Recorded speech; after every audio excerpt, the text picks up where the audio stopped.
Assassina é uma palavra forte para estar associada à sua pessoa. Tem um odor característico essa palavra, almiscarado e sufocante, como flores mortas em um vaso.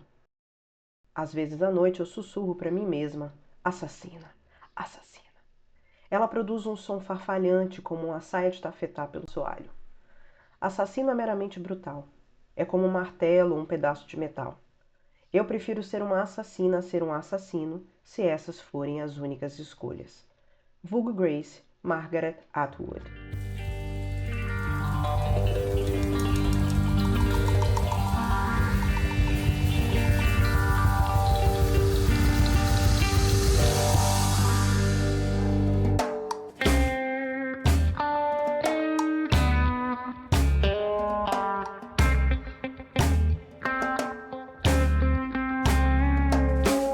Bem-vindos ao Terror no Ar, seu podcast criminal sem espetacularização, onde a verdade é muito pior que a ficção e as histórias sombrias seu sono vão tirar.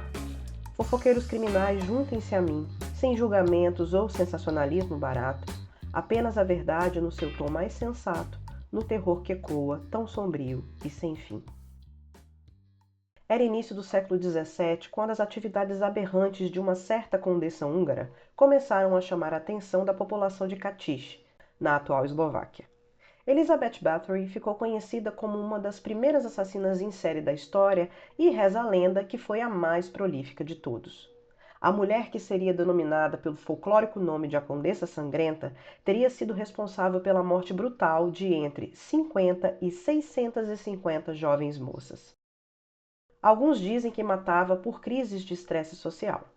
Outros diziam que era vaidosa a ponto de usar os festivais de sangue em benefício de sua própria aparência.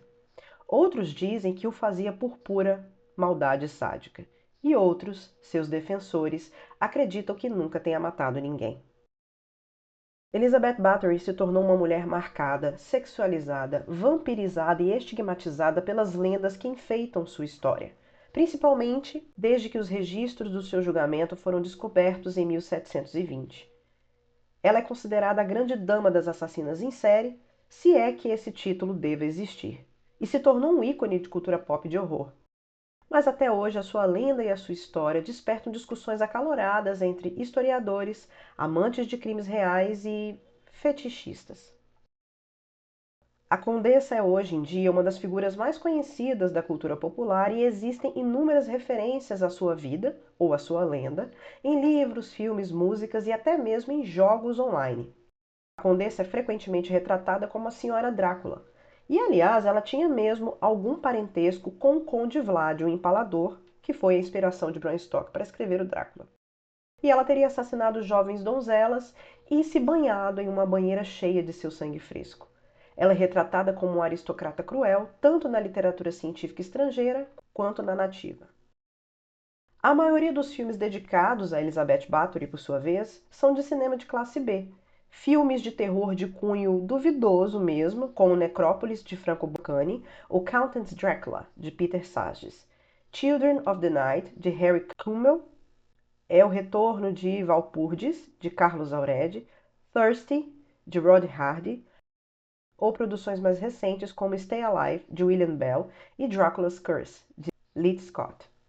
Para nossa infelicidade, o número de filmes biográficos que apresentam a verdadeira imagem dessa aristocrata húngara ainda é pequeno.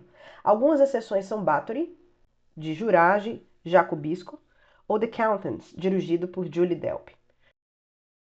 Por fim, o tema da Condessa de Sangue também é usado por bandas de metal, como a banda sueca Bathory. A lenda da vampira da Transilvânia aparece até mesmo no jogo de computador Diablo 2, sempre carregando essa imagética de Lady Drácula. Mas antes de entrarmos realmente no episódio, eu gostaria de recomendar sua descrição, pois durante as próximas horas vamos falar de assuntos bastante pesados como tortura explícita e por isso recomendo que, se você quiser ouvir o episódio, que ouça com cuidado e respeito. Também venho alertar que, como sempre, esse se trata de um episódio longo, por isso aproveite esse tempo para ouvir o episódio no ônibus, enquanto faxinam a casa, lavam a louça ou mesmo na academia, que é o meu favorito.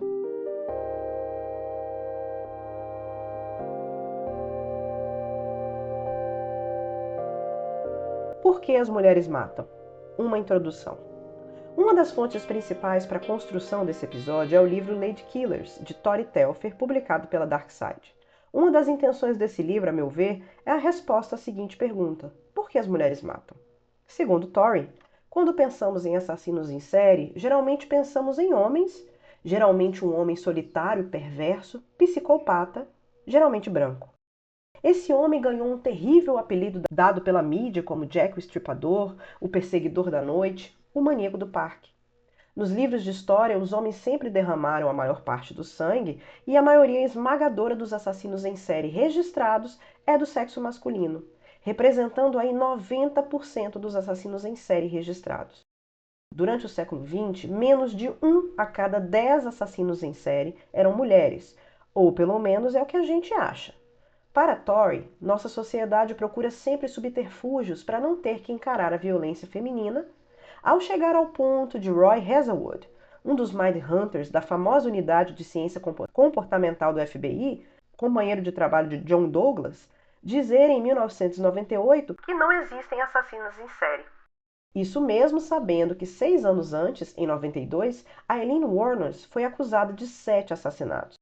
Mas ainda assim, no momento da prisão da assassina, a imprensa a chamou de a primeira assassina em série da América. Inclusive, a Charlize Theron faz um filme muito bom sobre a Aileen Wuornos, que inclusive rendeu a ela o Oscar de melhor atriz, que é o filme Monster. Recomendo que vocês assistam. A questão é, Aileen não foi a primeira assassina em série da história dos Estados Unidos e muito menos do mundo. Enquanto os investigadores buscavam e buscam pela verdadeira identidade de Jack o Estripador, por exemplo, ignoram que sua conterrânea e contemporânea Mary Ann Cotton foi presa naquela mesma época e confessou 3 ou 4 vezes mais assassinatos do que ele, em sua maioria crianças, em sua maioria filhos dela. As assassinas em série se disfarçam entre nós por serem uma população elusiva e inconscientemente se aproveitam do machismo para se esconder no papel de esposas, mães e avós. E mesmo quando são presas e punidas, acabam caindo no esquecimento ou tendo seus atos justificados por ciúme, frivolidade, infantilidade mental ou pura vaidade. Como diz Story, não é que nossa sociedade não reconheça a existência do mal nas mulheres. Até porque nossa cultura judaico-cristã sempre trata as mulheres como coniventes e malévolas, seres idiotizados e primitivos totalmente suscetíveis aos apelos do diabo. E isso desde que Eva comeu a maçã do Éden.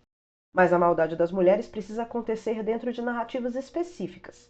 Elas podem atrair homens para o mar como o canto das sereias, cometer assassinatos por puro ciúme ou se banhar no sangue de jovens virgens para colher benefícios do rejuvenescimento.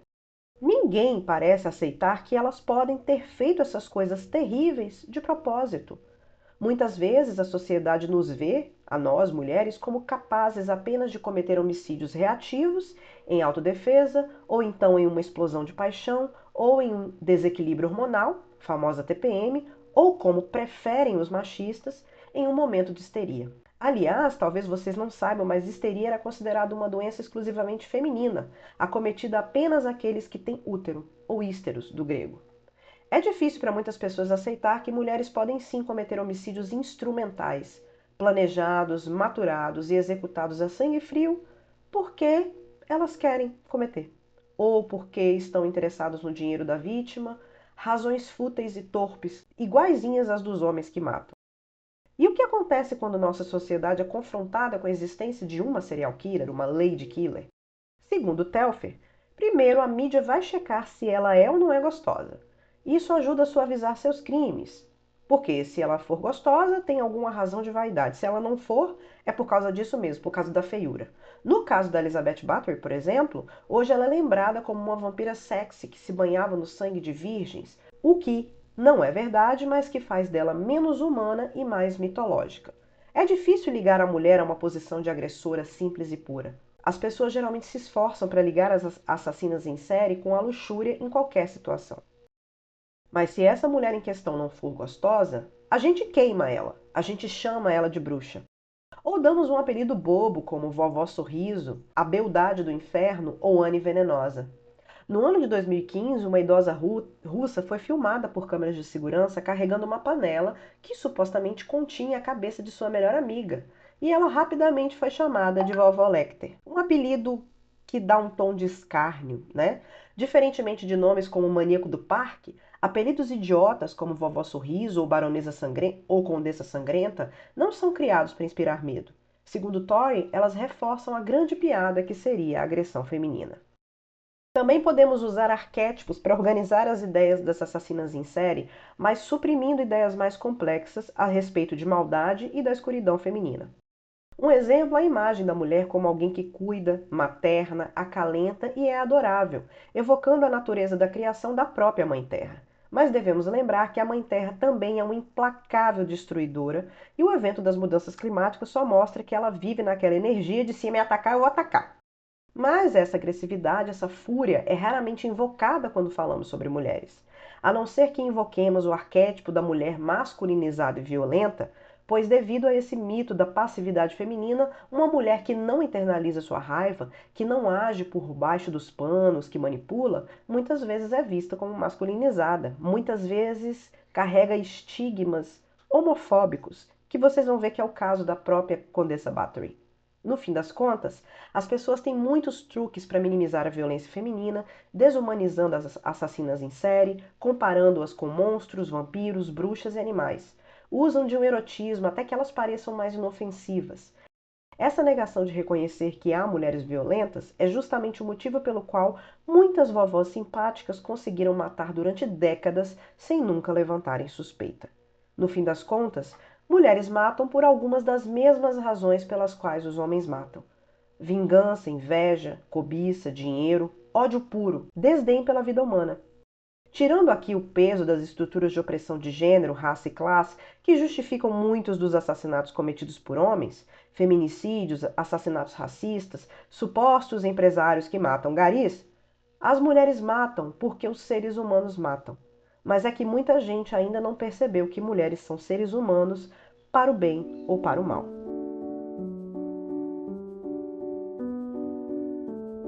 A história da Hungria no século XVI em um tweet. Vamos dar uma olhada mais perto da situação da Hungria naquela época. O país foi dividido em 3 partes em meados do século XVI. A parte ocidental era governada por uma dinastia de Viena. O centro fazia parte do Império Otomano e da parte oriental foi criado o Ducado da Transilvânia. O futuro rei Stefan foi seu primeiro príncipe e ele era da família Bathory. Ou seja, tem uma relação bem estreita ali entre Elizabeth e o Conde Drácula, né? No entanto, já em 1602, durante o reinado de Sigmund Bathory, a Transilvânia caiu nas mãos dos Habsburgos. No entanto, após a revolta anti-Habsburgos de Stephen Boxey, os Habsburgos não apenas perderam sua influência na Transilvânia, mas também tiveram que reduzir significativamente seu poder absoluto no Reino da Hungria. E é estranho, porque hoje a Transilvânia fica na Romênia, se eu não me engano, mas ali era tudo reino, né? Em 1606, a paz foi concluída, sob a qual Viena teve que aceitar condições duras de desistir de vários comitês em favor de Bocskai, que se tornou o novo príncipe da Transilvânia. No mesmo ano, 1606, após 15 anos de lutas intensas na chamada Guerra Longa, a paz com a Turquia foi feita em Zivaktorok. Após o curto reinado de Sigmund Rákóczi, que morreu em 1608, Gabriel Báthory, o neto do irmão do governador polonês, Andrew Báthory, se tornou o príncipe da Transilvânia. Ele planejava reunir o reino e recuperar a importância anterior. Ambos os planos minariam seriamente os interesses dos Habsburgos. O rei polonês já estava morto, mas Gabriel poderia obter ajuda de sua parente rica, Elizabeth Báthory, que após a morte do marido de 1604, herdou a fortuna de 2 famílias nobres. A localização estratégica de seus castelos também não era insignificante. Se Gabriel tivesse decidido enviar seu exército da Transilvânia para a Hungria, Elizabeth poderia facilmente ter-lhe fornecido uma passagem segura, tanto pelo leste da Hungria quanto a caminho da Polônia. Por essa razão, alguns historiadores levantam a hipótese de que os Habsburgos fizeram ali uma treta para tentar tirar os Báthory da cena política e arrumar um motivo para prender a Condessa Sangrenta. Isso aqui é só para vocês entenderem, gente, que a gente não está falando apenas de burguês safado, nós estamos falando de aristocratas, gente podre de rica, gente que mandava e desmandava no século XVI e XVII.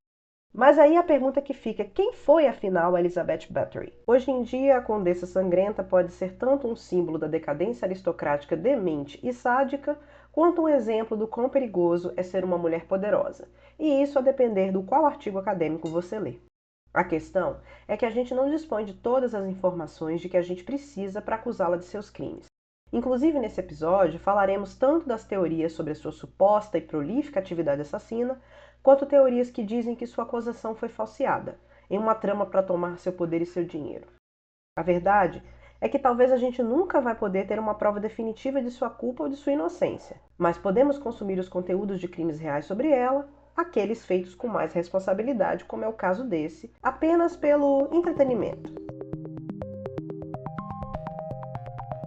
A condessa Elizabeth Bathory Erzsébet para os magiares, Elżbieta ou Elżbiet para os tchecos, eslovacos e poloneses, ou simplesmente Bathory em inglês, era de uma das famílias húngaras mais influentes e que deu um Transilvânia e um rei da Polônia e da Hungria. Betinha nasceu em 7 de agosto de 1560, uma leonina, filho do barão Jorge Bathory e da baronesa Ana Bathory. Jorge e Ana eram ambos Bathory de nascimento. Ele era um membro do ramo Exete da família e ela do ramo Somilhon. Eram primos distantes. Tal casamento não era incomum entre a aristocracia da Europa, casamentos endogâmicos, pois a pureza da linhagem nobre era vista como primordial.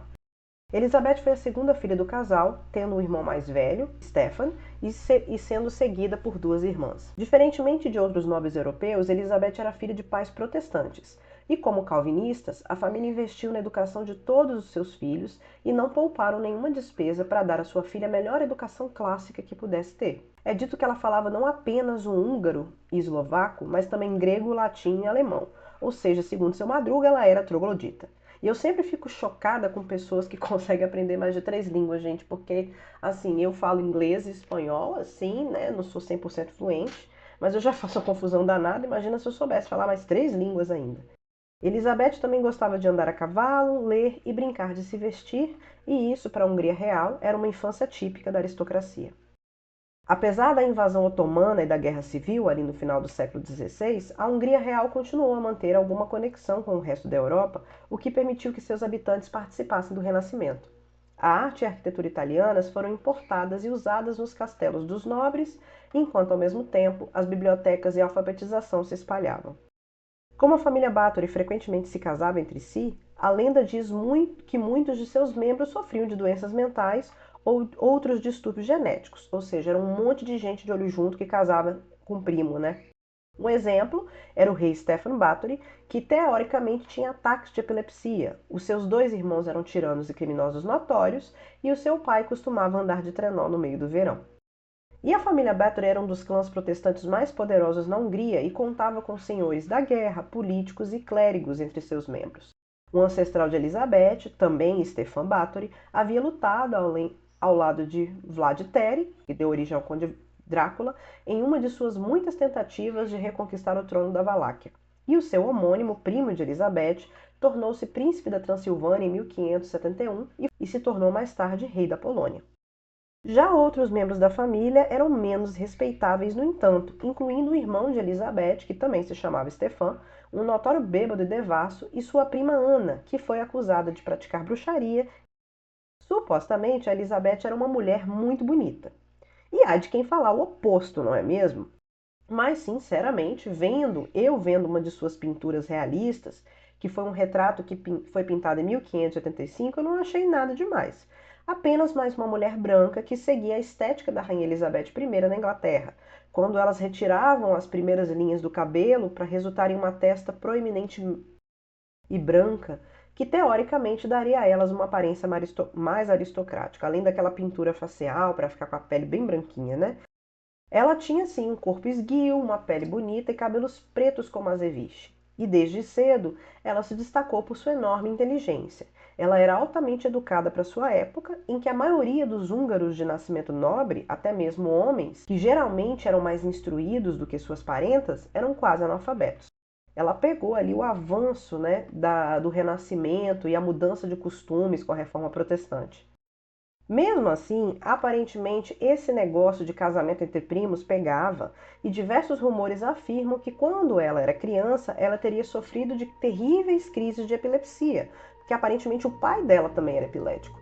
A sua família tinha essa propensão à endogamia por causa da ideia de pureza de sangue, e isso teria resultado em pelo menos um ou outro nobre nascido com uma certa inclinação à loucura. Inclusive, muitos estudiosos vão dar essa justificativa para as atitudes de Elizabeth na vida adulta.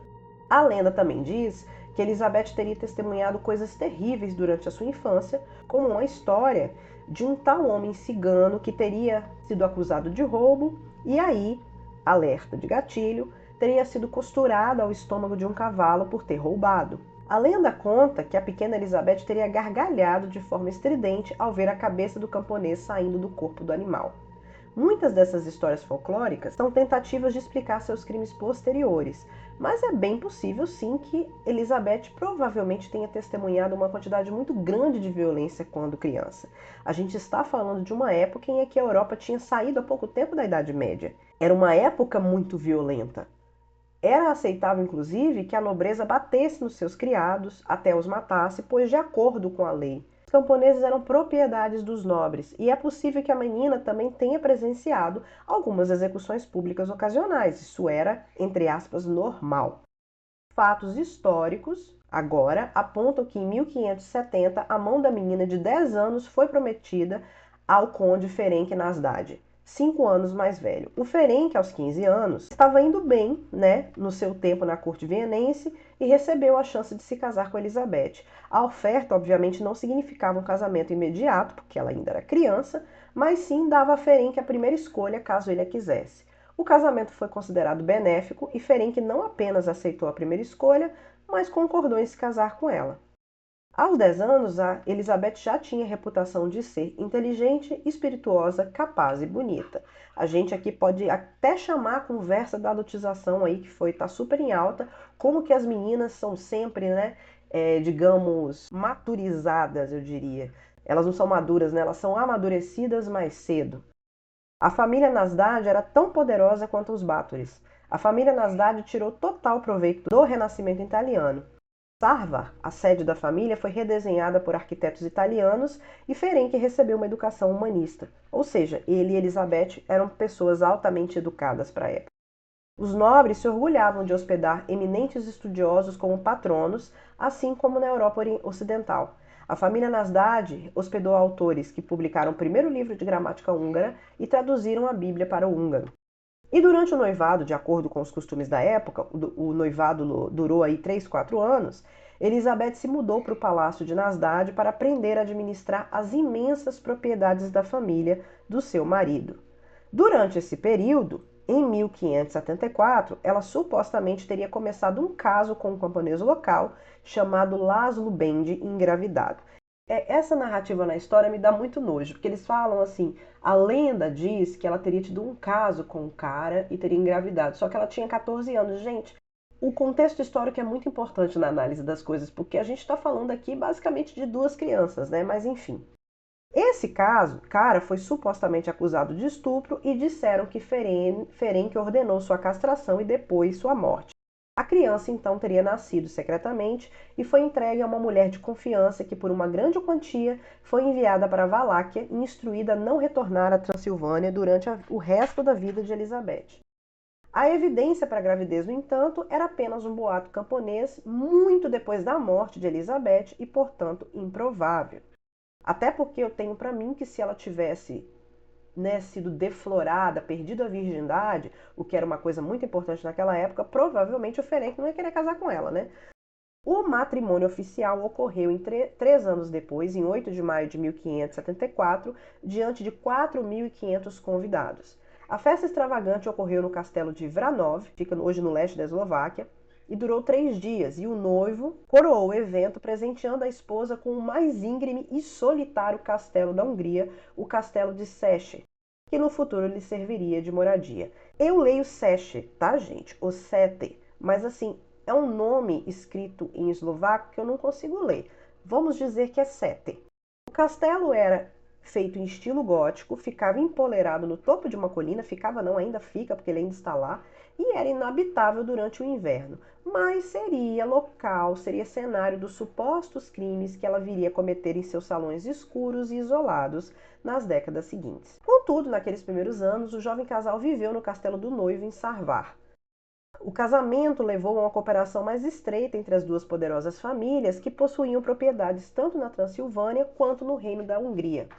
Os Nasdaq, no entanto, ao contrário dos Báthory, que eram supostamente conhecidos por suas doenças mentais, eram considerados uma família respeitável, conservadora e piedosa. Em Savra, por outro lado, os Nasdaq gozavam de uma reputação de mestres severos.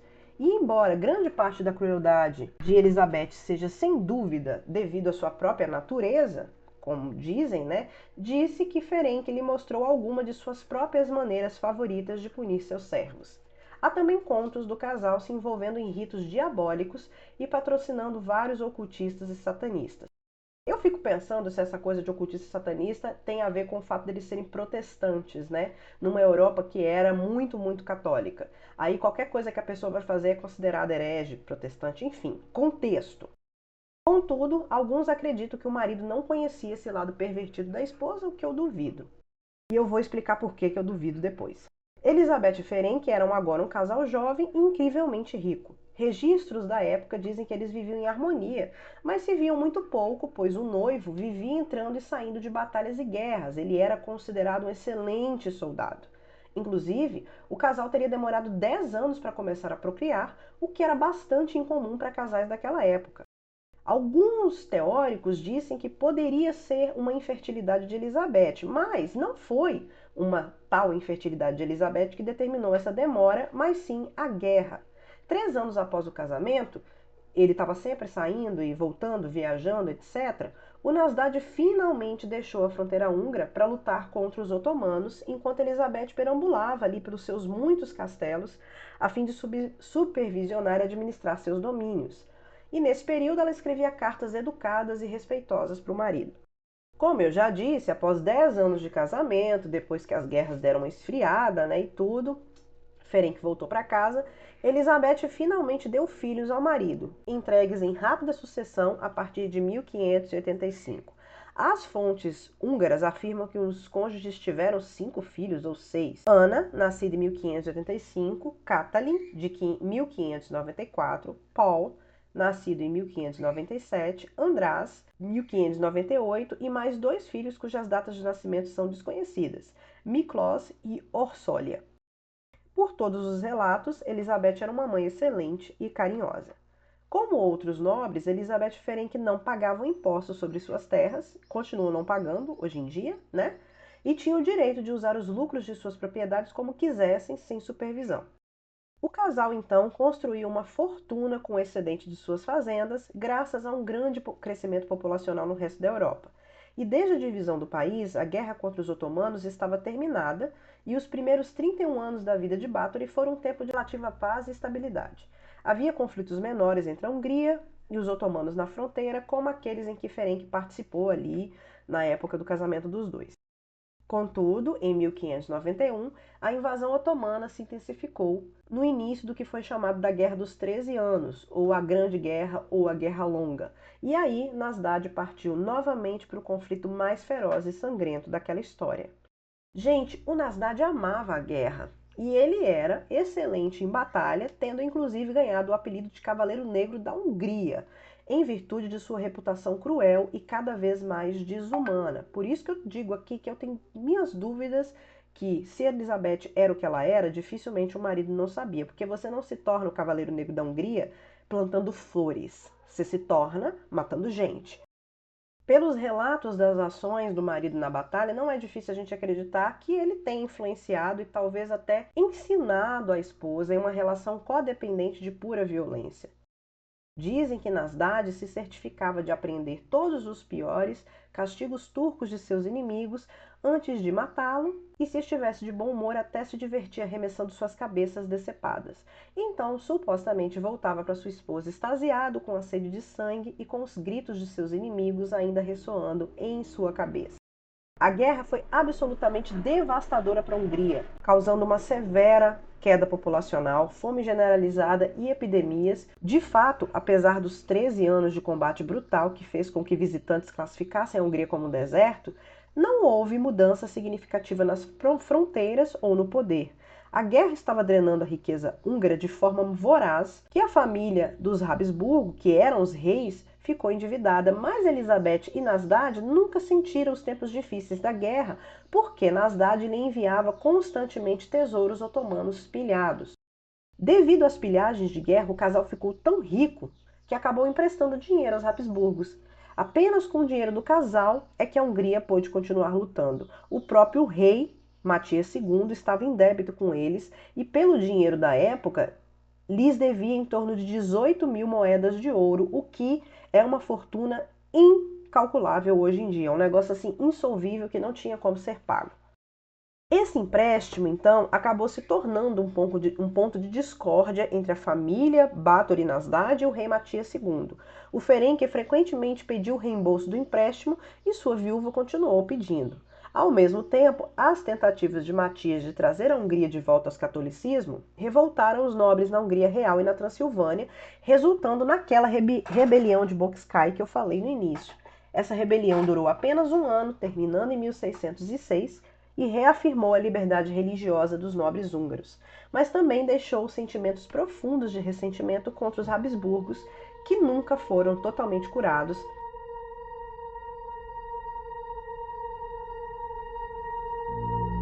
A condessa se torna sangrenta.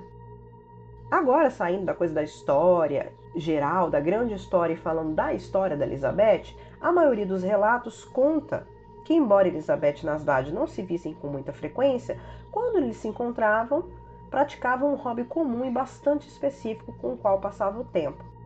Tem casais, por exemplo, que fazem sushi, outros fazem aula de yoga, outros cuidam de plantas. Nasdad e Báthory gostavam de torturar jovens criadas, era uma coisa do casal. O marido, em sua vivência de guerra, era mais familiarizado com a violência. Como eu disse, você não se tornava cavaleiro negro da Hungria sem torturar os inimigos. E Elizabeth já tinha uma experiência com as punições públicas porque ela comandava centenas de camponeses e, devido às leis do tripartídio, eles não eram nada mais do que suas propriedades. E mais um tweet aqui sobre a história da Hungria no século XVI. Havia ocorrido uma mudança drástica em relação entre aristocratas e camponeses. Após uma rebelião antifeudalista ter sido esmagada em 1514, um novo código legal húngaro foi criado, Tripartitum, que eu falei com vocês, que reduziu os direitos dos camponeses e servos a quase nada, enquanto protegia os nobres que abusavam deles. A existência desse código pode ter justificado a grande quantidade de vítimas de Elizabeth não ter levantado imediatamente nenhuma punição contra a condessa. Supostamente, o casal Nasdad e Báthory se incentivava mutuamente a cometer crueldades, resultando em um relacionamento à distância que é caracterizado por uma reciprocidade sangrenta, no estilo vamos esfaquear pessoas ao mesmo tempo. Não é tipo quando você liga para o seu namorado e fala, olha a lua que eu tô olhando aqui pra gente olhar a lua ao mesmo tempo. Eles não, era tipo assim, vamos arrancar a cabeça da pessoa ao mesmo tempo. Gente, meu Deus. Enfim, Nasdad, ele era cruel quando voltava para casa. Ele teria ensinado sua esposa a enrolar um pedaço de papel com óleo e colocá-lo entre os dedos dos pés das criadas desobedientes e em seguida incendiar o papel. Uma brincadeira divertida que ele chamou de chutar estrelas. Também teria comprado para Elizabeth uma espécie de luvas com garras que ela usava para cortar a carne de seus criados. Certa vez, ele teria ordenado que uma jovem fosse untada com mel para que fosse constantemente picada por insetos. E aparentemente foi Ferenc quem estimulou o lado mais sociopata de sua esposa. E essa teoria parece ser muito mais forte do que aquela que diz que o marido ignorava as atividades horrendas da mulher. Tudo bem que a justificativa que usam é que a maior parte do tempo em que ela estava cometendo suas torturas, ele não estava em casa e estava em guerra, mas não dá para dizer que ele não sabia. Contudo, Ferenc não era o único parceiro de crime de Elizabeth. Quando ele estava em suas expedições militares, Báthory teria tido inúmeros romances. Ela viajava e visitava parentes, incluindo tia Clara, que morava em Viena, e diziam ter introduzido a sobrinha no mundo da libertinagem e das orgias lésbicas. O servo leal de tia Clara, Torco, introduziu a condessa no mundo dos poderes das trevas, e na ausência do marido ela convidava autoproclamados feiticeiros, videntes, bruxas e alquimistas. Nós estamos aqui no século XVI, né, gente? Quando ela começou a aparecer com um homem de pele pálida e dentes anormalmente afiados que se vestia de preto, os aldeões locais, que acreditavam em vampiros, começaram a chamá-la de a besta de Sete. Com o tempo, Elizabeth supostamente se tornou uma mestra na preparação de medicamentos, poções e feitiços. Inclusive, os defensores delas dizem justamente que ela estava se tornando uma médica e não uma assassina. Em uma de suas cartas ao marido, ela descreveu uma maneira extremamente eficaz de lançar feitiços. Pegue uma galinha preta e bata nela até a morte com uma bengala branca. Guarde o sangue e unte um pouco dele em seu inimigo. Se você não tiver a chance de untar em seu corpo, pegue uma de suas vestes e unte-a. A condessa supostamente começou a torturar suas vítimas ainda no castelo de Sarvar por volta de 1585. Isso na época que ela começou a ter filhos, né? Os gritos dos torturados supostamente aliviavam suas enxaquecas. E ela rapidamente entendeu que as criadas camponesas que trabalhavam no castelo eram alvo fácil. O menor erro de uma serva era uma desculpa para punição. Ela gostava de atormentar as pessoas esfaqueando-as sobre as unhas ou cortando seus dedos. Lendas dizem que meninas nuas também eram encharcadas com água e deixadas no frio. Às vezes, métodos naturais eram usados. As servas eram espancadas e depois açoitadas com urtigas. Com o tempo, as torturas de Elizabeth se tornaram cada vez mais brutais e elaboradas. Os corpos das infelizes servas eram rasgados com alicates avermelhados. Às vezes, a pele da vítima era queimada com ferro quente, ou sua boca era arrastada pelos cantos por tanto tempo a ponto de rasgá-la completamente. Em 1601, uma misteriosa mulher croata chamada Ana Darvulha passou a se hospedar em sua casa e se tornou cúmplice da condessa nos crimes. Não há muitos registros sobre Darvulha, exceto que ela era croata e que morreu de um derrame em 1609. Ela tinha a reputação de ser uma bruxa e era descrita pelos locais como uma fera em corpo de mulher. De acordo com as confissões de Ilona Jó, Fizikó e Dorothea, que foram depois nos tribunais, foi ela quem ensinou Báthory a espancar e torturar jovens garotas até a morte. Desde que ela começou a viver no castelo, a personalidade de Elizabeth começou a mudar. Se Ferenc ensinou a esposa a praticar torturas cada vez mais criativas e inventivas, foi Darvulha que ensinou a condessa a matar. Eu acho interessante dizer que isso é uma mudança de personalidade, Na verdade, ela ficou pior. Mas dizer que ela mudou, é um exagero, De vez em sempre, criadas morriam na propriedade da condessa, mas ninguém parecia se importar, porque aos olhos das classes dominantes, essas jovens camponesas eram totalmente descartáveis. O tripartito não apenas protegia a condessa pela lei, mas colocava a condessa acima da lei. E vamos lembrar mais uma vez que o rei da Hungria havia sido obrigado a pedir dinheiro emprestado ao casal, em uma quantidade de dinheiro tão grande que se tornou uma dívida praticamente impagável. Assim, escondida em seu castelo no topo da colina, Elizabeth podia fazer o que ela bem quisesse. Isso, é claro, não quer dizer que ninguém notou que tinha alguma coisa muito podre acontecendo com os criados de Elizabeth. Vários pastores protestantes locais começaram a ter suspeitas conforme a condessa continuava solicitando a eles ritos funerários para o enterro de suas criadas. Báthory relatou a epidemia de cólera como uma explicação para a morte de suas primeiras vítimas. Os clérigos locais ficavam cada vez mais desconfiados quando cada vez mais frequentemente lhes era pedido que realizasse os ritos fúnebres. Num dado momento, a condessa teria pedido que abençoasse um caixão de grandes dimensões, mas os pastores se recusaram quando ouviram um rumor. O caixão continha não um, mas 3 cadáveres. As especulações se tornaram tão fortes que um desses pastores ousou confrontar a condessa. Afinal de contas, ela tinha um enorme poder porque era da nobreza, mas a gente sabe que a nobreza também tinha que se explicar com o clero. Em 1602, o padre e estudioso Istvan Magyari exigiu publicamente a exumação dos corpos. Ele também pediu ao conde Nasdad, junto com outro padre da área de Sarvar, que parasse a crueldade de sua esposa com os inocentes, e foi a primeira vez que a condessa foi chamada cara a cara de assassina. Magyari teria dito: "Sua graça não deveria ter agido dessa forma porque ofendeu ao Senhor, e nós seremos punidos se não reclamarmos e criticarmos sua graça. E para confirmar que minhas palavras são verdadeiras, nós precisamos apenas exumar o corpo da última menina morta e veremos as marcas que identificam como ocorreu a morte." A condessa, obviamente, não gostou das palavras do pastor e disse que tinha parentes que não tolerariam aquelas acusações tão vergonhosas e teria saído da igreja gritando impropérios. O marido teria tentado interferir com o pastor a fim de acalmá-lo, mas não conseguiria proteger sua esposa para sempre. principalmente porque morreu meses depois. A primeira década do século XVII trouxe os primeiros e verdadeiros problemas para Elizabeth. Em dezembro de 1603, o marido dela voltou do campo de batalha pela última vez com uma doença terminal não identificada. Ferenc Nasdad morreu em 4 de janeiro de 1604.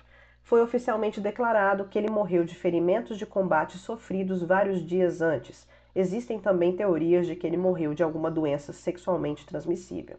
Os locais, no entanto, especularam que a própria Elizabeth ou alguém próximo a ela contribuiu para sua morte, envenenando-o.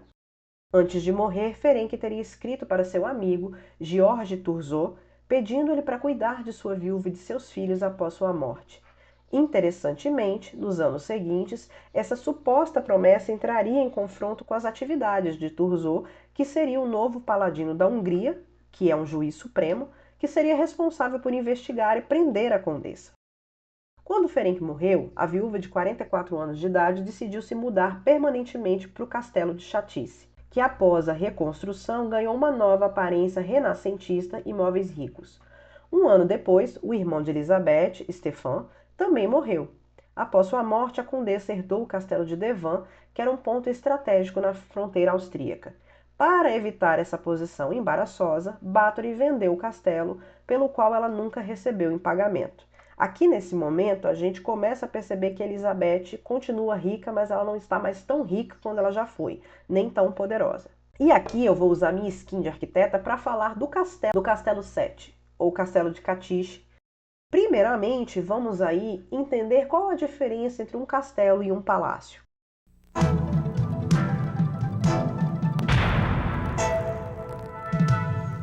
Ambas as construções são vinculadas à nobreza, mas o palácio é uma tipologia anterior ao castelo porque surgiu já no período do Império Romano. Palácio vem do latim palatium, que se tornou sinônimo de morada oficial de um soberano após a construção da residência de César Augusto no Monte Palatino. De forma geral, a ideia do palácio é servir como uma moradia para um governante e tem em sua concepção a ideia de ser um local grandioso, luxuoso, confortável para quem vive ali. São construções tipicamente urbanas, a exemplo, por exemplo, do Palácio de Versalhes, na França, com grandes salões e jardins, de forma a fornecer não só moradia, mas também lazer e, claro, mostrar status e dinheiro. Já o castelo, por sua vez, não prima por conforto e luxo, aliás, muito pelo contrário. Os primeiros castelos foram construídos principalmente entre os séculos V e XV, na Idade Média na Europa, e o termo é derivado da palavra latina castellum, que é o diminutivo de castrum, que significa lugar fortificado, que também lembra a ideia de cela de prisão. A concepção do castelo se deu no período feudal com a fragmentação da Europa, e então eram construções fortificadas e muito grandes, cujo principal objetivo era servir de proteção para quem ali habitasse. Além disso, são construções rurais e isoladas. E assim, Sete, o Castelo de Catiche, é um castelo da Eslováquia que inclusive fica encaraptado num topo de morro, dando uma visão 360 graus dos arredores e cercado por altos muros de pedra. E tem uma energiazinha de escassez e de que você vai morrer de frio dentro dele. O local foi saqueado no século XVIII por rebeldes húngaros e é uma ruína desde então, mas que, por incrível que pareça, está aberta à visitação há alguns anos, quando a região ali de Bratislava, da Eslováquia, começou a capitalizar em cima do mito da condessa. Para você chegar lá, você tem que pegar um trem em Bratislava até as estações de Catiche ou de Visnov e dar 1 hora e pouco de viagem. E dali o castelo fica 30 minutos a pé de distância até a base do morro. E daí você tem que subir o morro, que parece muito, muito inclinado.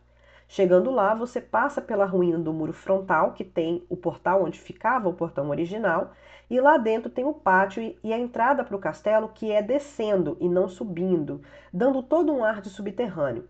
As paredes do entorno são de pedra bruta, altíssimas e circulares. Você pode visitar o castelo no verão, caso tenha esse fetiche com ruínas. Eu não tenho, porque eu sou meio sensi-márcia, essa gente, e basta uma viagem a Ouro Preto para desalinhar meus chakras, imagina para um castelo desse, onde viveu uma mulher que supostamente matou centenas de pessoas. Retomando após essa aula de história dos castelos em um tweet, após a morte do Cavaleiro Negro da Hungria, os criados perceberam mais uma mudança na condessa. Elizabeth estava ficando cada vez mais violenta e insaciável, o que poderia ser sinal de estresse, já que agora, além de viúva, ela gerenciava propriedades enormes e não mais possuía o rápido retorno financeiro dos despojos de guerra dos 13 anos que o marido trazia para casa. Aos 44 anos de idade, talvez estivesse ficando horrorizada com a perspectiva do envelhecimento, pois as lendas contam que ela era incrivelmente vaidosa. Ou talvez fosse algum tipo de psicose originária da endogamia dos Bathory, que começava a tomar conta de sua cabeça. De todo jeito, aquilo que era uma espécie de hobby compartilhado primeiro com Nasdad e depois com Darfúlia, se tornou uma verdadeira obsessão quando Elizabeth se tornou fanática supostamente por torturar e matar jovens meninas, ou seja, a partir de 1604, uma coisa que ela fazia de forma, entre aspas, esporádica, passou a se tornar a rotina dela. Então, o número de vítimas da princesa de sangue começou a crescer. A condessa ficava furiosa, especialmente quando ia fazer uma viagem ou esperava por uma aparição pública. Disse que ela tinha uma enorme ansiedade de público, ansiedade social. A sua sede, então, continuava a crescer. Supostamente, ela coletava essas jovens nas cidades ao redor de vários de seus castelos, que eram meninas camponesas no início da adolescência, com corpos fortes, mas bastante descartáveis, que quando ela terminava, mandava jogar seus corpos supostamente por cima dos muros do castelo para servir de comida aos lobos. Logo, segundo a lenda, ela começou a atacar suas vítimas com os dentes e a arrancar pedaços de seus corpos do pescoço, braços e bochecha. Ela começou a usar navalhas, tochas e pinças. Ela também costurava a boca de costureira se não gostasse de um vestido novo. Mas Elizabeth não trabalhava sozinha. Seus festivais sangrentos eram sempre acompanhados pela devota Darvúlia e por um horrendo esquadrão de torturadores. Os servos mais confiáveis da senhora da casa eram a já mencionada Ana Darvúlia, a enfermeira dos filhos da condessa Ilona Jó, o jovem Ficó, descrito como uma pessoa com nanismo e profundamente desfigurada, a suposta bruxa Dorotia Sentes, chamada Dorca, que era amiga de Ilona, a lavadeira Catalin Benicá, bem como a velha bruxa local e envenenadora Erci Magerova, com quem Elizabeth começou a se encontrar quando Ana Darvúlia ficou cega. Darvúlia, Dorca e Ilona eram conhecidas como as mais cruéis do grupo, muito orgulhosas de sua criatividade. O rapaz, Ficó, era descrito como um ajudante, mas ainda muito jovem. A lavadeira Catalin era mais benevolente. Assim, o que é possível de ser considerada benevolente num grupo de torturadores, mas era descrita como alguém que tentava ajudar as garotas, roubar comida para as garotas espancadas e que certa vez ela mesma foi espancada quando teria se recusado a participar de uma tortura. Mas esses cúmplices também tinham suas especialidades. A Dorca gostava de cortar dedos com tesoura.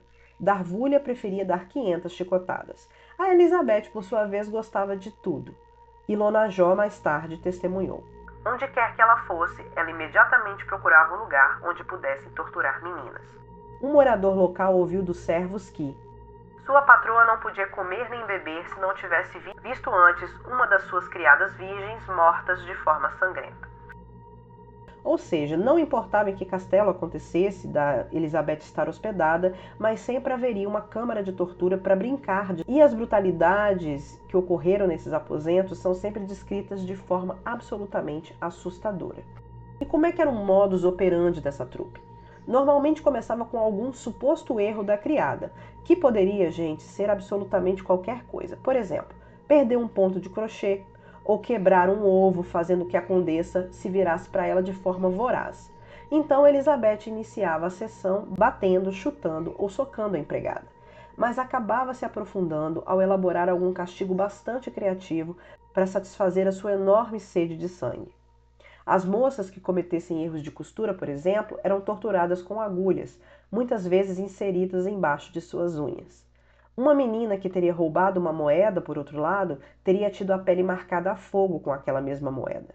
Elizabeth também gostava de fazer jogos mentais enquanto enfiava alfinetes nos pés das meninas. E quando as meninas tentavam tirar os alfinetes, Elizabeth cortava seus dedos fora. A lenda diz que muitas vezes as criadas eram desnudadas antes da sessão de tortura e depois deixadas muitas vezes no frio do lado de fora. E uma vez Elizabeth teria arrancado com uma mordida um pedaço do rosto de uma garota, mesmo estando muito doente para sair da cama. O esquadrão podia queimar as garotas com ferros em brasa ou espancá-las até que seus corpos explodissem. Uma vez, a condessa teria colocado seus dedos dentro da boca de uma menina e rasgado seu rosto. E eu fiquei pensando se ela estaria aqui usando aquela suposta luva em garras que seu marido tinha lhe dado de presente. Também existiam relatos de alicates que teriam sido usados para despedaçar a carne das meninas, além de rumores de canibalismo. Aparentemente, sem as mortes e as torturas, a condessa sangrenta se sentia incompleta.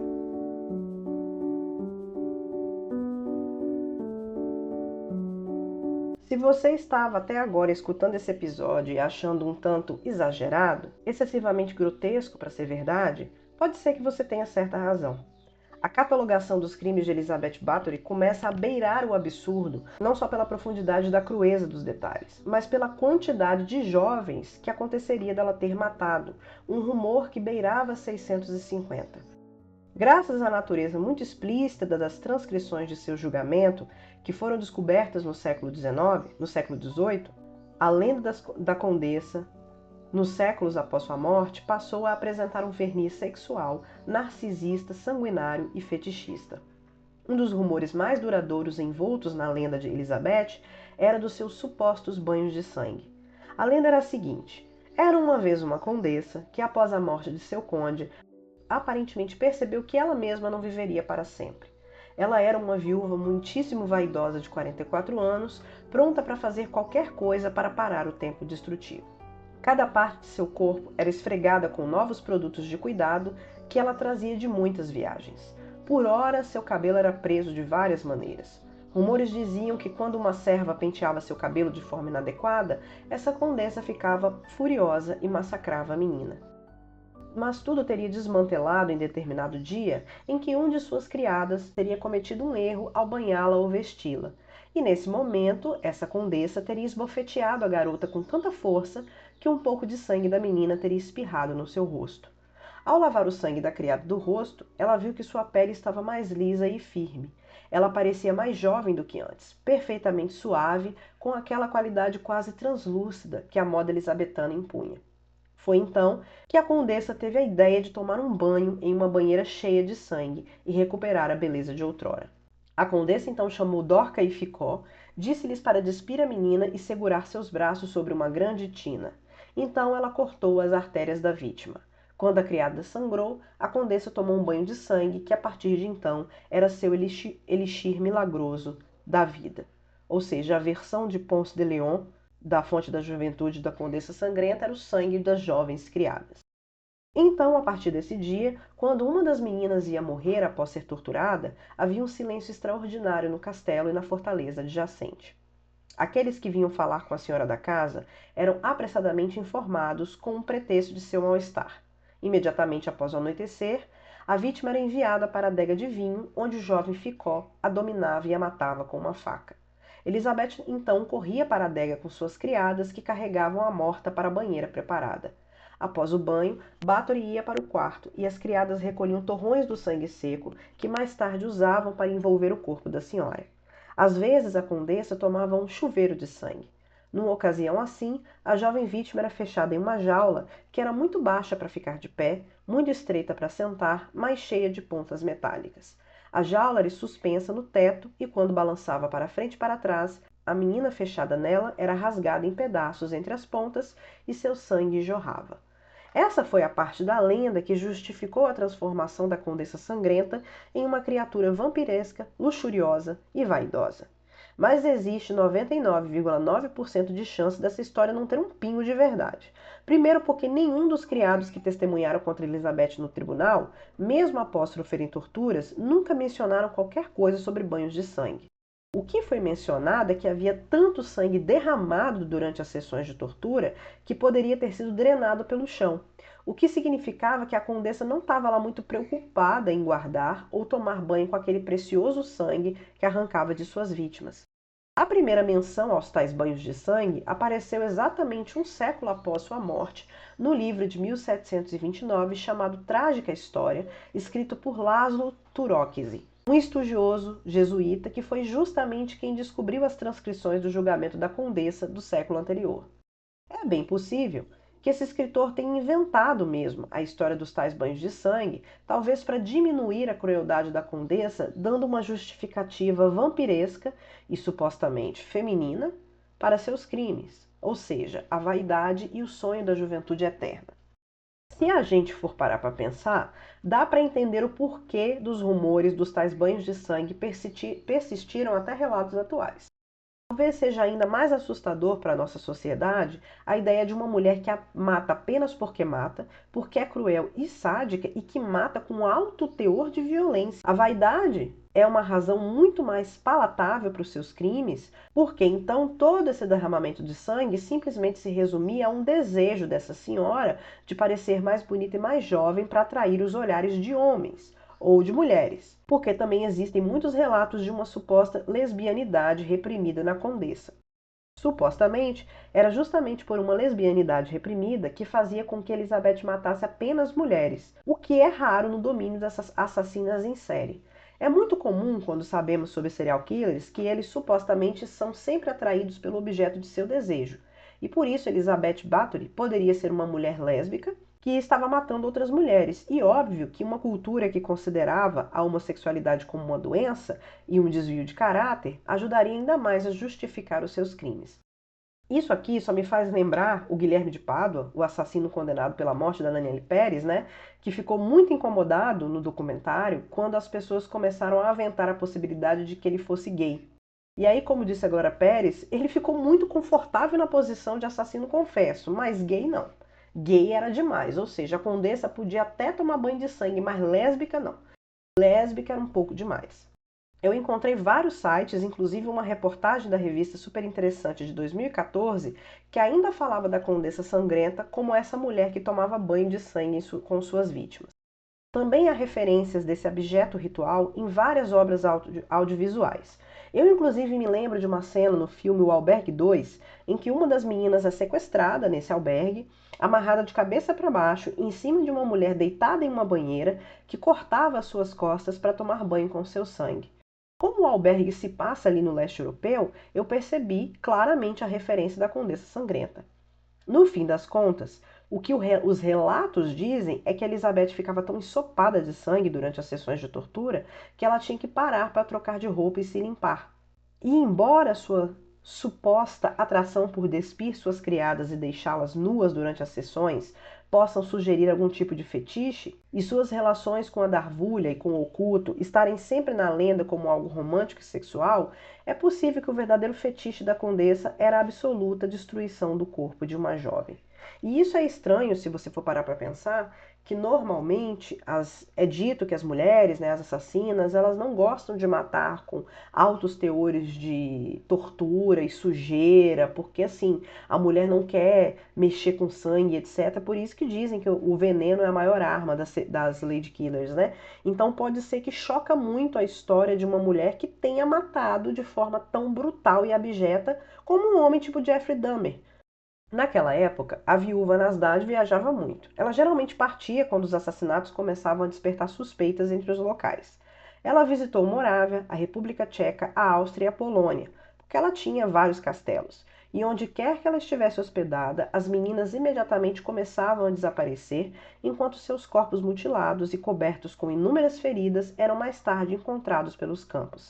Todo mundo sabia das questões e falava na boca pequena. No entanto, nunca ocorreu ninguém atribuir oficialmente esses crimes à aristocrata húngara e à sua comitiva. Obviamente, quem iria nesse momento acusar uma nobre? Mas o sangue e os corpos de jovens camponesas logo perderam a importância da vida da condessa, e a partir de 1609, a assassina começou a alçar voos mais altos e a buscar sangue mais nobre.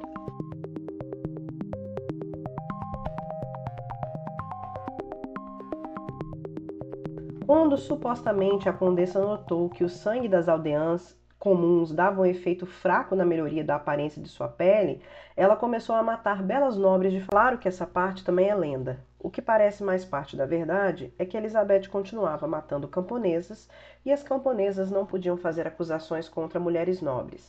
Por exemplo, pais camponeses podiam muito bem vender suas filhas para a condessa por uma quantia fixada por ela. E se essa menina em questão morresse de cólera, isso não passava de um acontecimento ruim. Elizabeth estava matando tantas garotas que elas nem recebiam um enterro adequado, e muitas vezes as covas rasas nos pátios de seus castelos às vezes eram violadas por cachorros e a condessa permanecia intocável.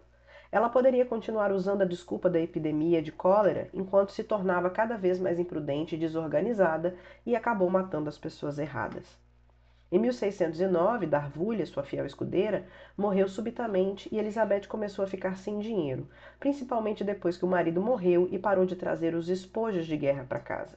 E nesse momento ela passou a receber conselhos do oculto de sua camareira Majorova, uma mulher que era considerada uma bruxa da floresta, uma camponesa local que entendia de ervas e tinha alguns conhecimentos sobre o oculto. Aparentemente, naquela época, Elizabeth estava ficando meio louca pela solidão, pois seu marido e Darvulha, sua amiga, estavam mortos. Seus 5 filhos já eram adultos e haviam se casado e partido. Seus companheiros do dia a dia eram lavadeiras, bruxas da floresta e um jovem criado que mal sabia o que estava fazendo. Nenhuma dessas pessoas era capaz de entender o que significava ser Odette Reutemann, quer dizer, Elizabeth Bathory. Uma mulher poderosa, rica e bonita, que estava envelhecendo e ficando sozinha, e cuja crueldade era a única coisa que sustentava o seu próprio mundo. Elizabeth provavelmente não tinha amigos íntimos, porque gente ruim assim não tem amigos, apenas cúmplices. De um jeito ou de outro, ela era muito dependente em relação aos camponeses, porque geralmente entrava em pânico após suas ocupações sociais e descontava suas crises de ansiedade nas criadas. E agora mesmo, as sessões de tortura estavam acontecendo de forma isolada. Então, naquele ano, Elizabeth percebeu que precisava de dinheiro, e essa seria a verdadeira razão para ela mudar as suas vítimas para filhas de nobres, e não porque o sangue mais nobre fazia mais efeito para sua beleza. O folclore conta que o sangue das moças camponesas já não estava mais atrasando o envelhecimento, então a feiticeira da floresta sugeriu que ela usasse o sangue de meninas nobres. Além disso, gente, naquela época os pais já estavam começando a esconder suas filhas quando ela aparecia nas cidades à procura de novas criadas. Mas temos que lembrar que os camponeses eram mais fáceis de lidar. Mais nobres definitivamente tomariam alguma atitude se suas filhas desaparecessem. E aí ela teve a brilhante ideia de abrir uma escola para jovens moças, tipo uma escola de etiqueta chamada Gineceu, com o mesmo radical de ginecologia, por exemplo. Ela passou a cobrar taxas de ingresso para os pais nobres, que geraram um bom e necessário lucro, e supostamente as filhas que iam até ela para estudar forneceriam exatamente o que ela precisava: mais corpos para torturar. E nessa parte, eu acho que a história está ficando muito bizarra, porque a gente está falando de uma mulher que é descrita como alguém extremamente inteligente, mas que nesse plano ela estava tão doida que ela não teria pensado na conclusão lógica, que após de dezenas de garotas mortas e desaparecidas com sangue nobre, os pais poderosos iriam atrás dela. Então, talvez essa ideia brilhante fosse fruto realmente de uma verdadeira loucura ou de que ela estava realmente ficando sem dinheiro, mas enfim. Quando os pais abastados começaram a perguntar sobre o destino de suas filhas, as explicações ridículas de Elizabeth começaram a levantar suspeitas. A certa altura, já não era mais possível inventar uma epidemia de cólera. Também não tinha nem um ano que ela tinha aberto essa escola. Aí ela dava uma ideia de que um acidente de caça era dado como motivo de morte de uma vítima. Outra desculpa bizarra é que não havia restado nenhuma garota no colégio porque uma das meninas tinha tanto ciúme de suas colegas que teria enlouquecido e assassinado cada uma delas e depois teria cometido suicídio. Mas no fim das contas, Elizabeth Bathory não se importava mais com a descrição. Quando nas adegas não havia mais espaço para sepulturas das próximas vítimas, os corpos das mortas eram enterrados em covas rasas no pátio ou jogados no fosso do castelo. Ou jogadas no fosso do castelo. Os cadáveres também eram transportados por uma carruagem especial, enquanto os restos mortais eram jogados por suas janelas. E é óbvio que a essa altura as desculpas da condessa já não convenciam mais ninguém. Na verdade, as pessoas nobres agora estavam começando a enxergar as evidências horrorosas de seus crimes, que antes eles não deram atenção porque as vítimas eram meninas camponesas. Mas já haviam muitos rumores de meninas feridas entregando mensagens na cidade, meninas com as mãos queimadas sentadas próximas à carruagem da condessa, meninas com rostos desfigurados caminhando em sua comitiva bastante abatidas, e até um caso em que uma moça teria escapado do castelo em desespero e teria corrido para a cidade com uma faca ainda engastada em seu pé. Mas aí o sangue nobre foi derramado, e aí não podia. Então as famílias estavam reclamando suficientemente para que o rei Matias II agisse contra Elizabeth. 12 queixas diversas foram enviadas à corte real e o rei húngaro precisou começar uma investigação. Então, em fevereiro de 1610, o ano seguinte, o rei ordenou que o seu palatino, o Jorge Turgot, investigasse a condessa. Supostamente, essa teria sido uma situação complicada, porque vocês lembram que ele tinha sido supostamente um dos melhores amigos de Nasdaq. E inclusive os dois tinham sido tão próximos que em seu leito de morte, o conde teria pedido a Turgot para que protegesse sua morte, mas agora ele estava sendo intimado a procurar os podres de Elizabeth, e foi exatamente o que ele fez. Os relatos de centenas de pessoas falavam sobre rumores terríveis da violência da condessa e seus asseclas, indicando algo em torno de 175 a 200 garotas mortas. Um número que nunca foi comprovado e muito menos o número de 650. Os rumores falavam sobre gritos e sons de espancamento, além de manchas de sangue nas paredes. Só que nenhuma das pessoas que o Palatino entrevistou eram testemunhas oculares, mas muitas delas notaram o elevado número de enterros que ocorriam ali em volta do castelo e perceberam que as propriedades da condessa eram cuidadosamente protegidas. Mas aí o Turgot teria se convencido da culpa da condessa, mas teria ficado muito hesitante em detê-la em virtude da promessa que fizera ao conde, mas também do fato de que a gente estava falando de uma nobre muitíssimo poderosa. Então ele teria escrito ao filho e aos genros da condessa para pedir conselhos, e eles chegaram a um acordo secreto. O Turgot poderia continuar a investigar os crimes, mas deveria prometer que Elizabeth nunca seria levada a julgamento. Ela poderia até ser presa pelo resto de sua vida e os seus servos interrogados, torturados e até mortos. Mas a família queria evitar um espetáculo com a sua condessa maluca sendo exposta para toda a população. E o interessante é que os filhos e genros de Elizabeth nem se preocuparam em insistir que ela era inocente. Afinal de contas, eles moraram com a mãe e ela tinha aquelas diversões de tortura desde o início do casamento com o pai deles. Mas, como escreveu o genro da condessa, o castigo público nos envergonharia a todos. Em dezembro de 1610, o Turgot estava se preparando para prender Elizabeth, mas precisava ter certeza de seus crimes. E por isso, ele mesmo se convidou para visitar o Castelo Sete, juntamente com o rei Matias II, para o jantar na noite de Natal. Elizabeth os teria recebido de forma amável e respeitosa, mas aparentava estar bastante nervosa, e teria finalizado a refeição servindo de sobremesa um misterioso bolo cinzento que teria preparado junto com sua feiticeira de plantão, Majorova. O bolo tinha formato de laço com a hóstia no centro, e assim que os homens o provaram, passaram mal imediatamente. Convencidos de uma tentativa de envenenamento, eles foram embora. Nos dias seguintes, Elizabeth, cada vez mais nervosa, tentava lançar sobre o seu castelo feitiços de proteção junto com Majorova.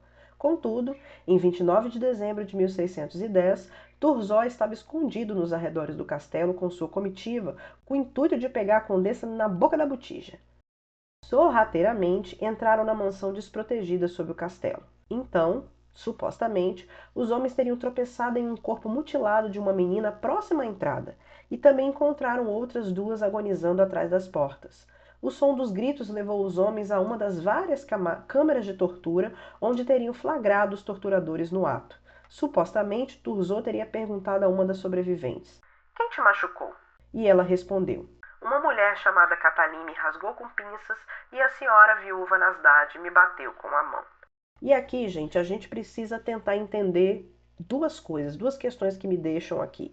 Se ela já sabia que ela estava sendo investigada ali no dia de Natal e aí ela tentou envenenar os caras, supostamente não deu certo, por que que ela não tentou esconder o que ela estava fazendo ou evitar que as torturas acontecessem nos dias seguintes? Isso pode indicar duas coisas: ou que ela estava, com respeito da expressão, cagando e andando para o que ela estava fazendo, ela realmente se sentia intocável, ou ela estava estava num nível de descontrole absoluto que ela não conseguia parar, ou o flagrante foi falso. Mas aparentemente, de vários relatos históricos que dizem, aparentemente aconteceu um tipo de flagrante, mas a gente não tem muito como saber se foi verdade. Porque quando a condessa ouviu aquela situação, ela tentou culpar os servos. "Eu os deixei fazer isso porque eu até tinha medo deles." E não está claro se o Thurzó e seus homens realmente pegaram a condessa na boca da botija, ou se flagraram apenas a sua corja nos atos de tortura. A gente não tem como saber nem se esse flagrante foi real, tá? Afinal de contas, nós estamos falando de um crime que aconteceu há 400 anos atrás. Mesmo assim, aparentemente ele ficou satisfeito com as provas. Após uma longa busca, em que a condessa foi obrigada a acompanhar, várias outras meninas sendo torturadas foram encontradas, além de cadáveres. Durante as buscas, a condessa clamava sua inocência e insistia que a culpa era dos criados e que ela mesma era refém deles.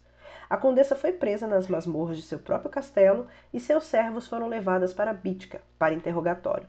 Lá eles foram torturados e em seus depoimentos eles tentaram culpar uns aos outros, mas culparam sim a patroa e a falecida Darvulha. Segundo Ilona Jó, Milady batia nas garotas e as torturava tanto que ficava coberta de sangue. Já Ficó disse que elas eram levadas para ser torturadas até 10 vezes em um dia, como ovelhas. Ninguém sabe o número certo de vítimas da condessa e seus servos, mas seus cúmplices afirmaram que o número de vítimas variava entre 30 e 50, o que já é gente pra caramba. Mas os funcionários de outros castelos da condessa afirmaram um número entre 175 e 200 meninas. Diziam a boca pequena que as vítimas já eram mais de 300 e uma testemunha chegou a dizer que foram cerca de 650 vítimas.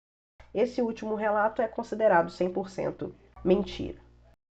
As testemunhas foram interrogadas pelos investigadores Moses Chirac e András Kerestur. 52 pessoas foram entrevistadas, a maioria das quais confirmou as piores suspeitas. Eles falaram sobre meninas torturadas ou assassinadas e relataram supostos casos de canibalismo. Ainda assim, nenhum dos entrevistados viu isso com seus próprios olhos. Era o famoso testemunho do eu ouvi falar. Mas o relatório dos pastores de Catiche, Parósios e Poniquesnu, que descobriram corpos em túneis que ligavam a igreja ao castelo, também ajudou no caso. Inicialmente, o Thurzó pretendia fechar a condessa no mosteiro. Quando Elizabeth começou a ameaçá-lo com o apoio do protetorado Báthory pró-turco, liderado por Gabriel, que estava se rebelando contra os Habsburgo, o palatino não teve escolha. Ele sabia, no entanto, que se ele convocasse a condessa para o tribunal e a provasse culpada, sua enorme fortuna poderia ser confiscada, principalmente pelo rei da Hungria. Assim, ele fez um acordo com os herdeiros de Elizabeth. A condessa seria pega em flagrante para que não pudesse negar o crime, passaria o resto da vida trancada no seu castelo, mas nunca iria a julgamento. Em janeiro de 1611, menos de um mês depois, uma audiência de fachada foi realizada, na qual os servos capturados testemunharam os crimes horrendos, evidências que foram extraídas com tortura, provavelmente, de Ilona Jó, Dorca e Ficó, que receberam pena de morte. Antes disso, as duas mulheres, Ilona Jó e Dorca, foram submetidas ao castelo de terem seus dedos arrancados com pinças de ferro em brasa, por sua responsabilidade em, abre aspas, atrocidades graves e contínuas perpetuadas contra sangue cristão. Depois as duas foram queimadas em uma fogueira, embora que ninguém acusou ninguém de bruxaria, vou deixar isso aqui claro. Já Ficó foi decapitado e seu corpo foi queimado. Catalin, que aparentemente não era muito ativa nas torturas, pegou prisão perpétua. No final daquele mês, a Majorova também foi queimada viva.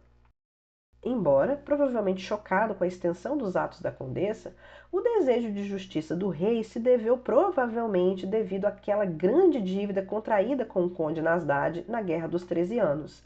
Assim, do ponto de vista do rei, a condenação de Elizabeth poderia permitir que essa dívida fosse anulada, mas também que ele poderia confiscar as terras de Nasdad e aquelas de Elizabeth.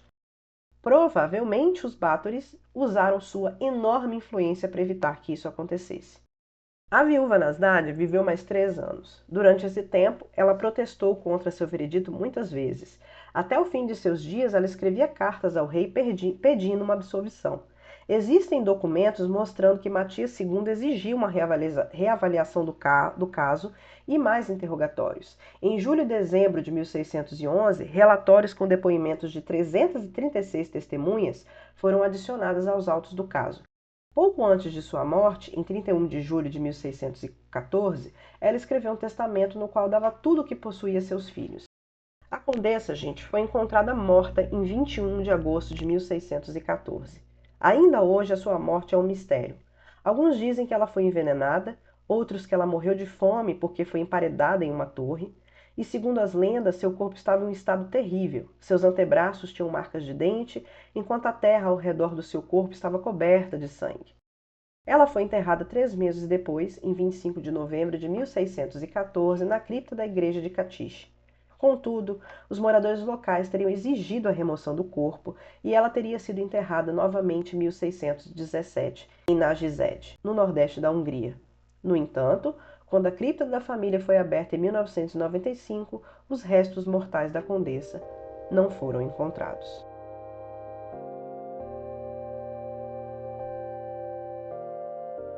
Mas será que a Condessa Sangrenta foi esse monstro todo? Nos séculos que seguiram a vida de Elizabeth Bathory, vários estudiosos passaram a defender sua inocência, ou que o julgamento de seus supostos cúmplices foi um teatro para que a condessa fosse incapacitada e retirada de liberdade.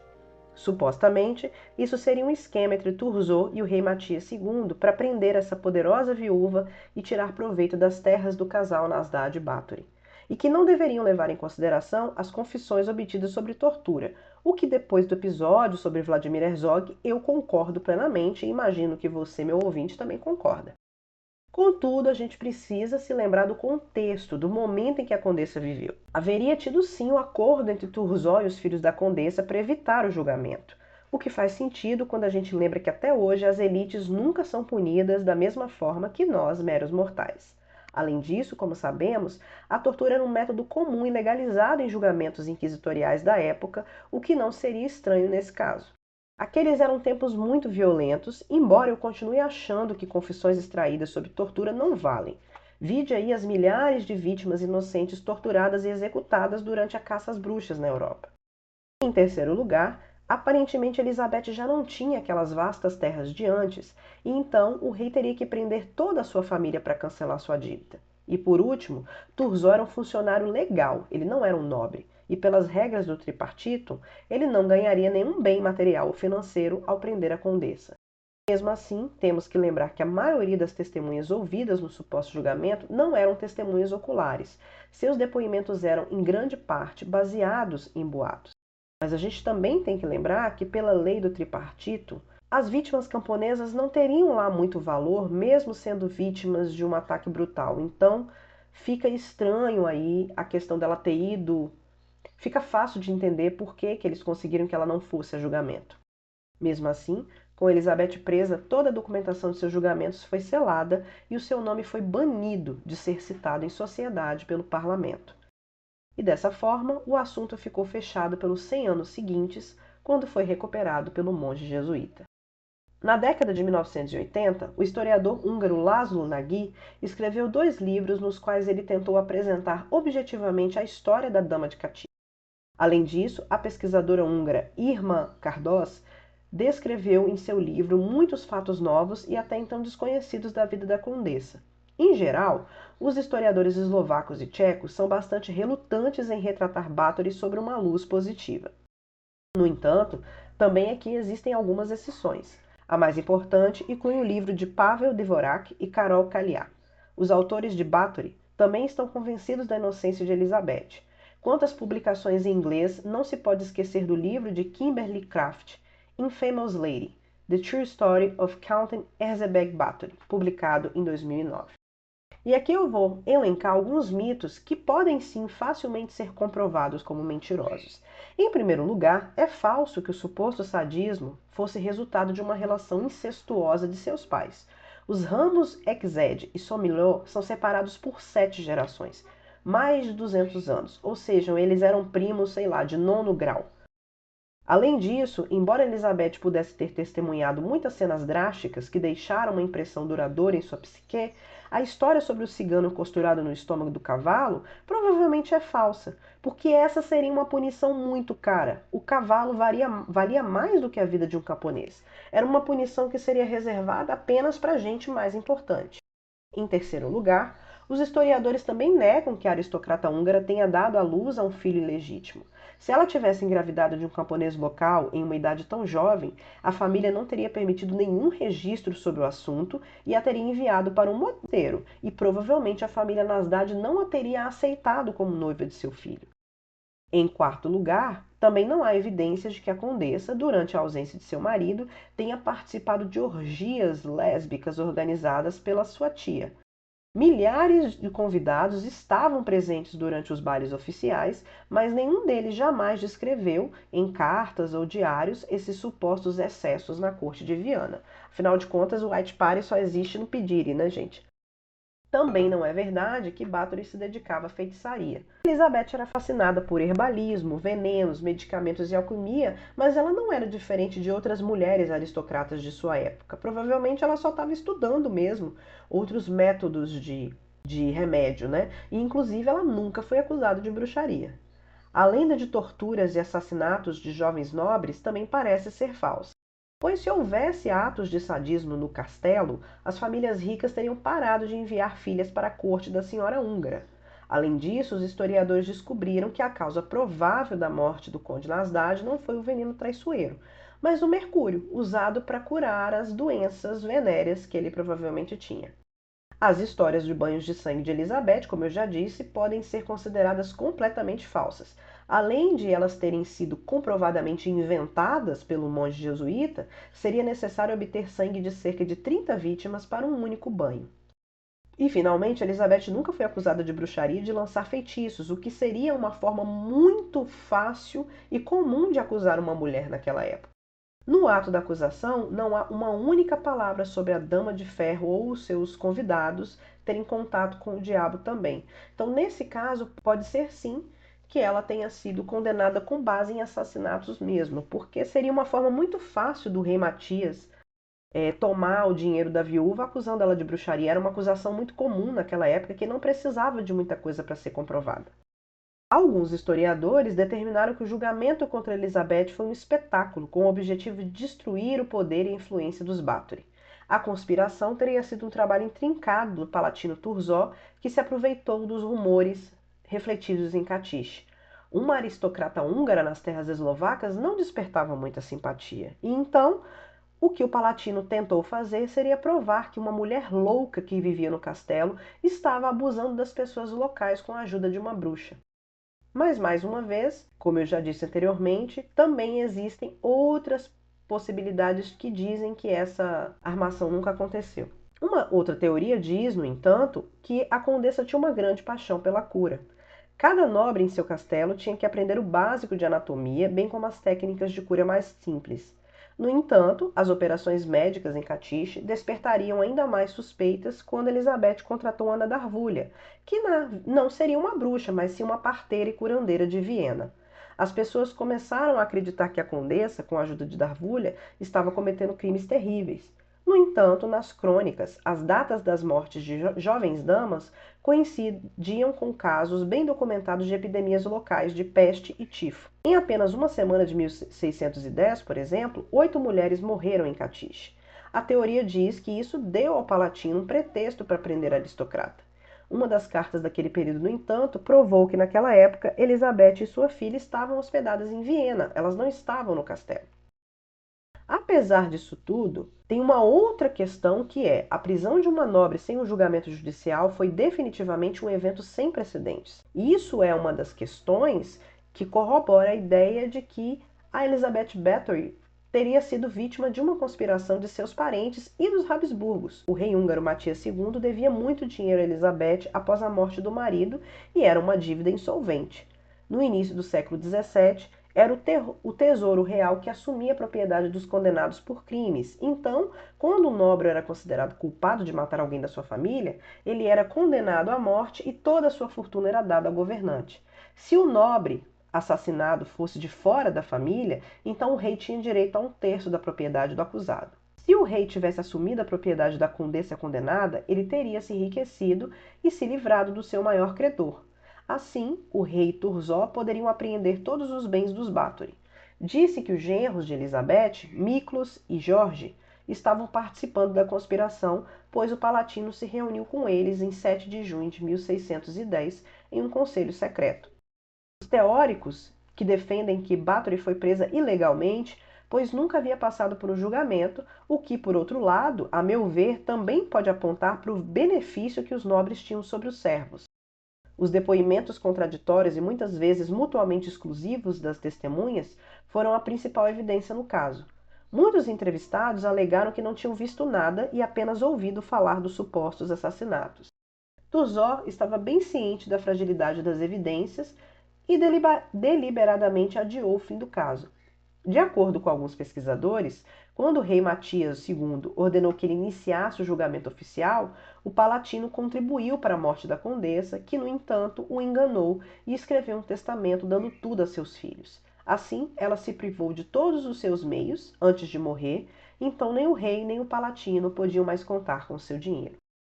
Mas mesmo assim, gente, vocês já devem estar até tontos, né? Porque nada se pode afirmar nesse caso, pois vale a pena lembrar de novo que outros teóricos apontam o fato de que Georges Thurzot era amigo próximo de Ferenc Nasdad, que teria pedido ao Palatino que ele cuidasse de sua família no leito de morte. Sob essa ótica, o Thurzot estava convencido da culpa de Elizabeth, mas decidiu protegê-la das consequências de um julgamento vergonhoso. E assim, ao invés de tentar tomar os bens da condessa, ou de ter tentado prendê-la e condená-la à morte, após se reunir com seus genros e seu filho, ele teria concordado em colocar uma mulher mentalmente doente em seu castelo para uma prisão perpétua. No fim das contas, esse é um daqueles casos de que dificilmente a gente vai saber as respostas verdadeiras, principalmente após 400 anos de lendas preconceituosas que apontavam a condessa como essa mulher sádica, de sexualidade deviante e vaidade retumbante. Incrivelmente, os relatos em primeira pessoa escritos pela própria Elizabeth, suas cartas, seus diários, revelam pouquíssimo sobre quem ela era, o que ela fazia e como ela pensava.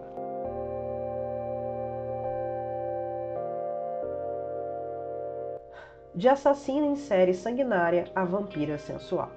Hoje ainda a gente não sabe toda a verdade sobre a vida e a morte de Elizabeth Bathory e, ao que parece, ela levou seus segredos para o túmulo para sempre. O que a gente sabe é que ela virou uma personagem folclórica e da cultura pop. A Condessa de Sangue é uma das mais famosas lendas de todos os vampiros.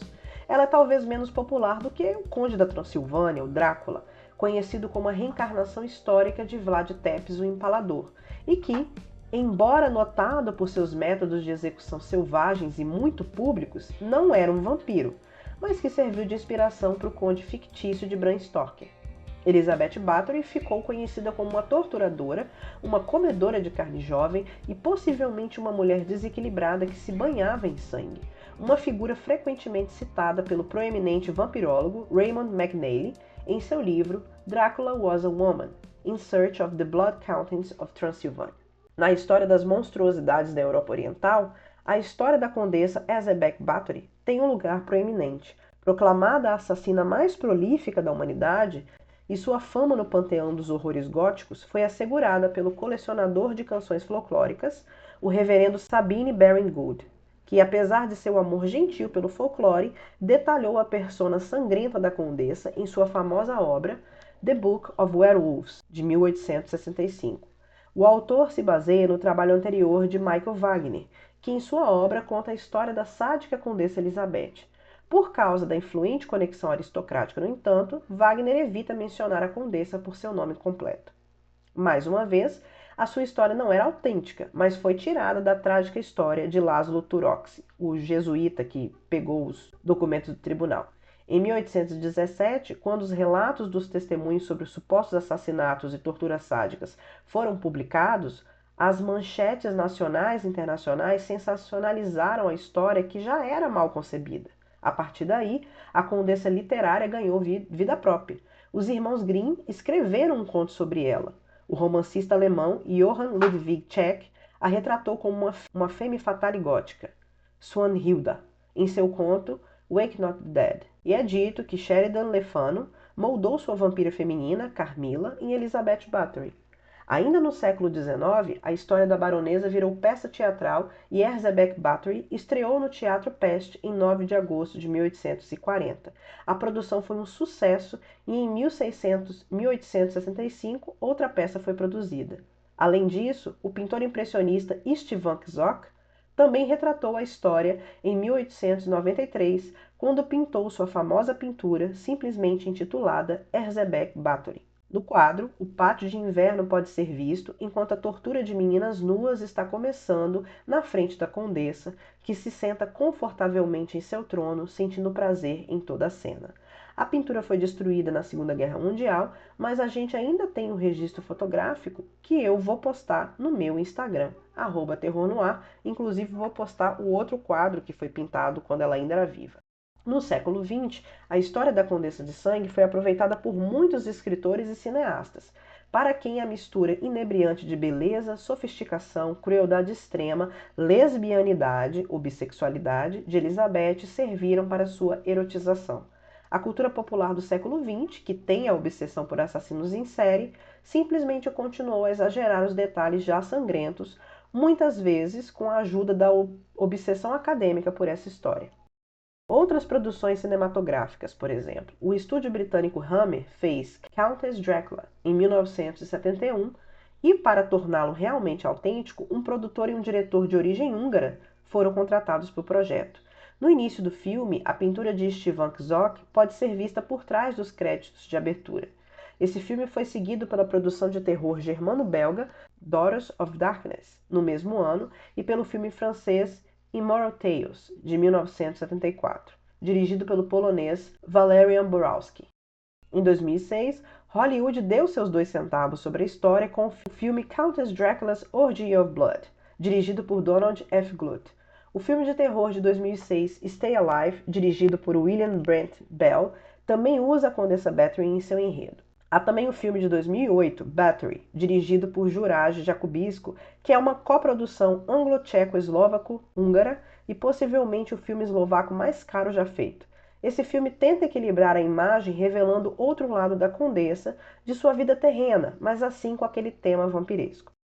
Mais recentemente, a atriz e diretora francesa Julie Delpy também embarcou na direção de outra versão da história de Bathory em seu filme de 2009, The Countess. Não foram apenas filmes e romances, mas videogames e música heavy metal também investiram pesadamente na história da Condessa de Sangue. No videogame Castlevania Bloodlines, a Condessa Elizabeth Bartley é o nome de uma das protagonistas que, na história, está envolvida no assassinato do príncipe herdeiro da Áustria, que causou a eclosão da Primeira Guerra Mundial, que, pasme, começou só 300 anos após sua morte. Essa personagem é uma figura inspirada em Elizabeth Bathory, que se diz ser sobrinha do Conde Drácula. Além disso, o grupo britânico de heavy metal Cradle of Filth produziu um álbum em 1998, Cruelty and the Beast, que tem como tema principal a história de Elizabeth Bathory. Bom, como vocês perceberam, apesar do esforço descomunal da corte húngara de fingir que essa figura histórica não existiu, a sua história se espalhou e deu frutos em diversas histórias mundo afora, uma mais criativa e sangrenta que a outra. Mas no fim, deixa aquela mesma dúvida do começo. A condessa sangrenta matava? E se sim, por quê? E por que as mulheres matam?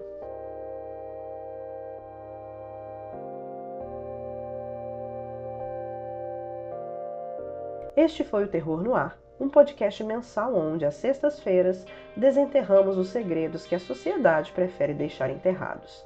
Não nos enganemos, o silêncio sobre esses crimes é cúmplice.